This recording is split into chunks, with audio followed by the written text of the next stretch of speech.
being a Jehovah's Witness growing up there, I developed empathy for people that had less financially, but also began to see the plight of women a little differently. Because in that ecosystem, I guess you want to call it, women are mostly to be seen and not heard. They can't take leadership positions. I saw, even from an early age, how much my mother was oppressed and repressed. I saw her a million times be told, hold your tongue. And so I began to see that women were treated differently, and I started developing a special empathy for women. And at 12 years old, I had one of the most impactful moments of my life.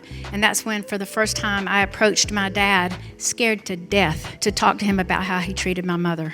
And it was based on my empathy, my ability to put myself in her shoes and to see how it must feel for her to be belittled constantly and to be told that she was less than constantly. Just seeing how she was treated really helped me hone my empathy for women too. So I moved to Nashville and driving that beat up old car, and I heard as soon as I got here that if you sold cars, you could get a free car to drive. So I decided that car wasn't going to get very far and I should go down and get myself a job selling cars.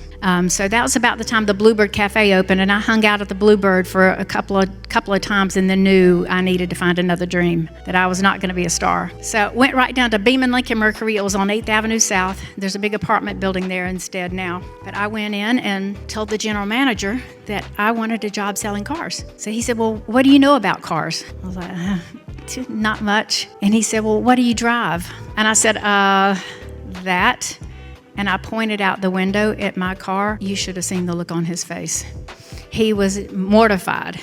And he said, listen, young lady, your timing is good because we've never had a saleswoman before and we've been thinking we should add some women. But this is a really tough business. It's long hours, it can be brutal, and there's tons of rejection. Can you handle rejection? I'm like, oh yeah, I got that down.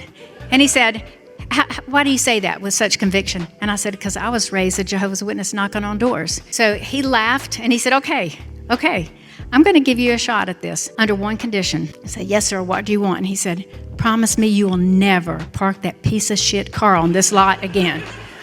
And I said, yes, sir. So if you sold 6 cars, then you got the free demo to drive and you could go and pick it out. Well, it was at the end of the first week and I still hadn't sold anything, but he pulled me aside and said, I can't take it anymore. I can't take having that car anywhere near me. Get rid of the car and go get yourself a demo. So the reason people say I got ripped off is because it cost me $150 to get rid of that car I paid $1 for.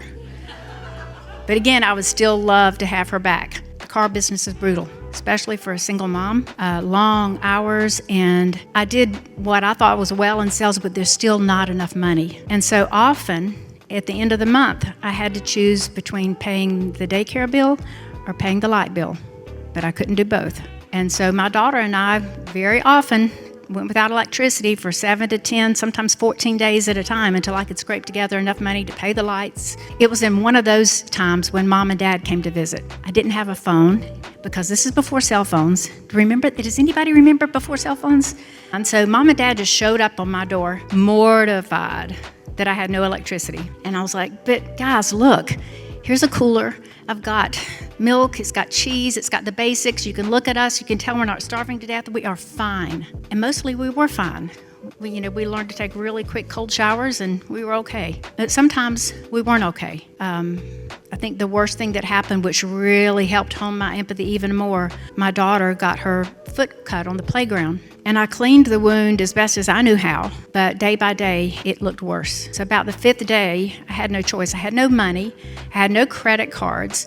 I didn't have anybody to go borrow money from, and I didn't have health insurance, but I knew that I couldn't wait anymore. So I took her to the emergency room at Vanderbilt, and the doctor there told me that if I had waited even one more day, she could have lost that leg or her life, because that foot had a very bad staph infection. And so that also honed my empathy. It was probably my first glimpse into how lives could change or be totally ruined by not having health insurance.